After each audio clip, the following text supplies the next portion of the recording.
protest high fuel prices. Even though our Constitution protects the right to demonstrate and picket, it is quite unfortunate that today's protests have once again been hijacked by political actors for political ends. Whereas we take cognizance of the fact that fuel prices have risen significantly as a result of ongoing global political crisis, looting, violence, blocking roads, and vandalizing public and private property can in no way bring down the oil prices. If anything, the disruption of transport and closure of business can only worsen the situation. The government, led by the National Treasury and the Ministries of Energy and Transport, are taking steps to engage with transport stakeholders to explore the ways of addressing price increases, and we are confident that the talks will bear fruit. We are, however, concerned that although most parts of Kenya were peaceful, criminal elements in some parts have been mobilized and deployed by rogue politicians to target government projects, property, personal property, pro-government, and also property of pro-government leaders. The looting of courtier supermarkets owned by a member of parliament who supports government, the burning down of UDA offices in Wote in Makueni County, and the torching of 2 trucks at the site of Rironi Mau Summit flagship project are not coincidence, but a calculated move to spread fear and intimidate government supporters and innocent public servants. Coupled with the recent violent attacks on Ms. Rachel Wandeto, who passed on this morning, we are witnessing a clear scheme where a section of political class is making incendiary statements to fund intolerance and ethnic bigotry and organizing gangs to spread terror, sabotage government projects, and profile and intimidate those of different political opinion, especially those who support government. We wish to reassure the country that the government will do everything in its powers to protect lives and property, and at no time would lawlessness be allowed to take root in any part of our country. We will intensify our fight against organized crime and its sponsors who are hell-bent on propagating anarchy.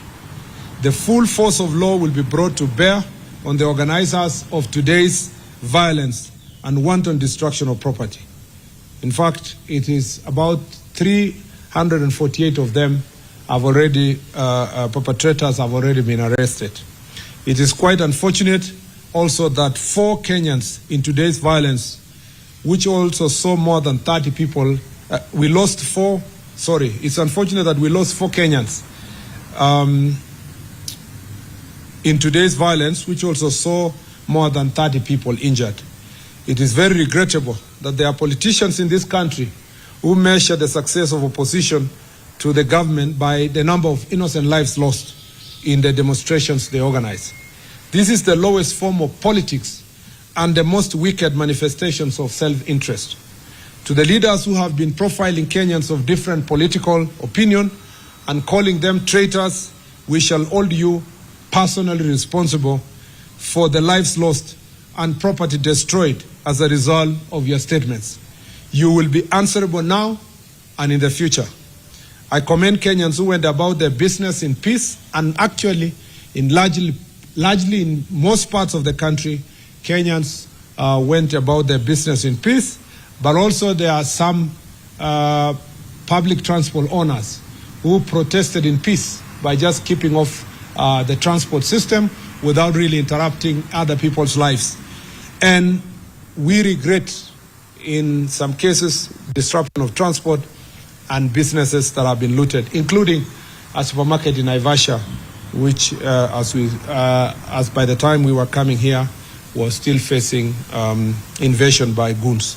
Let us remain calm as Kenyans, as relevant government agencies address the issue of fuel prices. To those traveling, our security agencies are under instructions to ensure our safety. All the roads that were blocked have now been cleared and ready for safe passage. I thank you. The incitements, the people who have been inciting, particularly that the former deputy president is on record inciting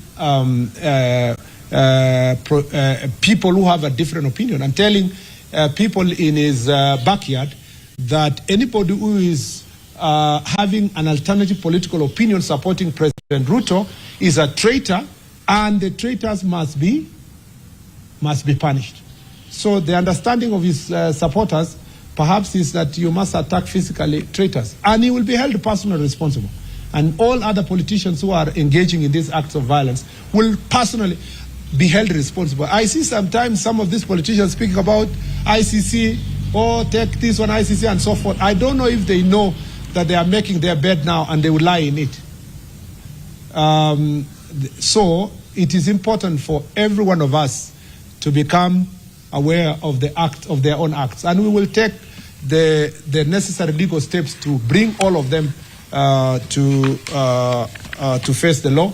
I know even the banning of the UDF officers in Wote, Makweni, was organized by politicians, and the investigations are not going. So just give the DCI a few more hours, and those who are personally responsible will be held to account. Cushion the service provider by giving certain subsidy, but to say the fuel is there and you are not going to be able to continue public transport, I think it's unfortunate. And I'll tell you, just ask yourself a fundamental question.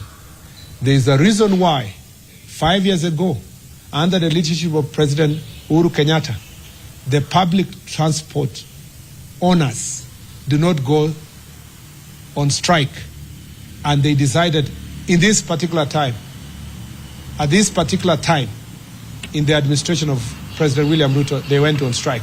That is a question that should prick your conscience and the conscience of any person who is willing to think through this issue. Asanteni sana. May God bless you. Thank you very much.